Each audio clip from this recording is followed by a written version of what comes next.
जतमध्ये पिण्याच्या पाण्यासाठी आरक्षित असलेल्या गिरनार तलावात उद्यापासून म्हणजे 4 जुलैपासून 7 जुलैपर्यंत खासगी बोटिंग स्पर्धा सुरू होणार आहे।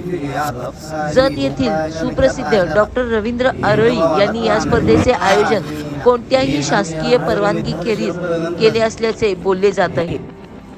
जत नगर परिषद हद्दीमध्ये राहणारा एक नागरिक आणि ज्या गिरनार तलावामध्ये आता 4 तारखेला ज्या बोटिंगच्या स्पर्धा आयोजित केलेल्या आहेत त्या तलावामध्ये माझी 54 एकर जमीन त्या तलावामध्ये बोटिंग क्षेत्रामध्ये गेलेले आहे। असा एक पीडित त्या तलावाचा प्रकल्पग्रस्त हा शेतकरी आहे आणि मला हे कळेना की जत शहराला पाणी पुरवठा करण्यासाठी महाराष्ट्र शासनानं तो तलावा रिझर्व केलेला आहे।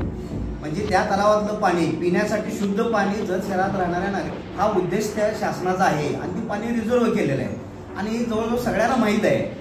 मग आज मी मगाशी बातमीमध्ये बघितलं की ह्या स्पर्धेचे आयोजक कोण आहेत, तर त्याच्यात म्हणजे असं बातमीमध्ये असं आम्हाला समजलं की डॉक्टर आरळींनी ते स्पर्धा आयोजित केलेली आहे। तर मला असं म्हणायचं आहे की डॉक्टर आरळींचा व्यवसाय डॉक्टरचा, हॉस्पिटल त्यांनी पेशंट तपासायचं काम आहे त्यांचं, आणि हे सगळे धंदे सोडून बोटिंगच्या स्पर्धा आयोजित करण्यापाठीमागचा त्यांचा उद्देश काय आहे, नक्की त्यांचा काय हेतू आहे। बोटिंगच्या स्पर्धा आयोजित केल्यानंतर जत शहरामध्ये राहणाऱ्या नागरिकाला त्याचा काय बेनिफिट मिळणार आहे, किती आमच्या शहरामध्ये राहणारे किती स्पर्धक त्या स्पर्धेमध्ये भाग घेणार आहे, कुणीच घेऊ शकणार, कारण बोटिंगची व्यवस्थाच आपल्याकडे नाही आहे। त्यामुळे त्या स्पर्धेमध्ये जतचा कुठलाही नागरिक सहभागी होऊ शकणार नाही। आणि आरोग्याच्या दृष्टीने मी कालच तुमच्या मुख्य अधिकाऱ्याला भेटून एक निवेदन दिलेलं आहे जत मध्ये काय अवस्था आहे।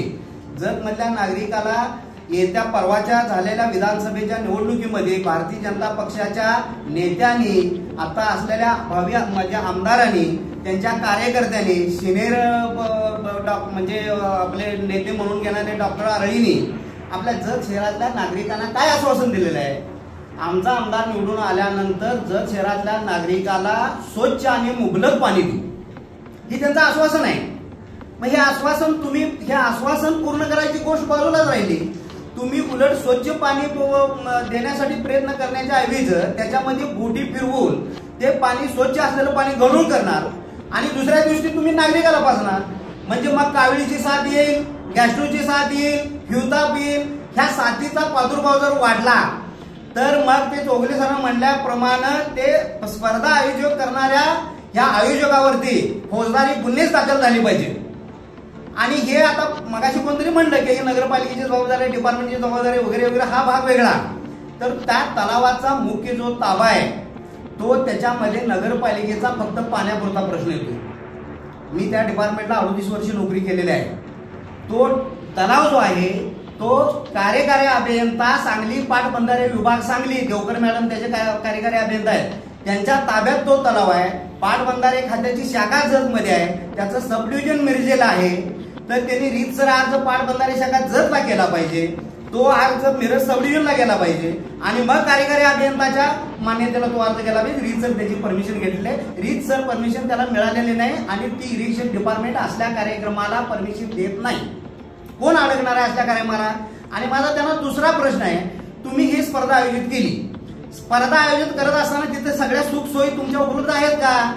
एखाद्या होडीची दुर्घटना झाली किंवा तिथं काय कोण माणूस जखमी झाला किंवा काय झालं, तिथं जर काय घडलं तर ह्याच्या आपत्कालीन व्यवस्था करण्यासाठी तुमच्याकडे काय तिथे व्यवस्था आहे का? कुठल्याही प्रकारची काही व्यवस्था नाही। मग तिथं आरोग्य डिपार्टमेंटची व्यवस्था पाहिजे, बाकीची सगळी व्यवस्था पाहिजे। आलेल्या लोकांना तिथं समजा सगळी लोक तिथे एकत्रित जमली, तिथं मोठा पाऊस चालू झाला, तुम्ही काय तिथे निवारा शेड उभा केले का? काही नाही। आज तिथे सिनियर सिटीजन तिथे ते स्पर्धा बघायला येतील, मग मोठा पाऊस। सांगली प्रहार न्यूज करिता मुख्य संपादिका नीता पाटील।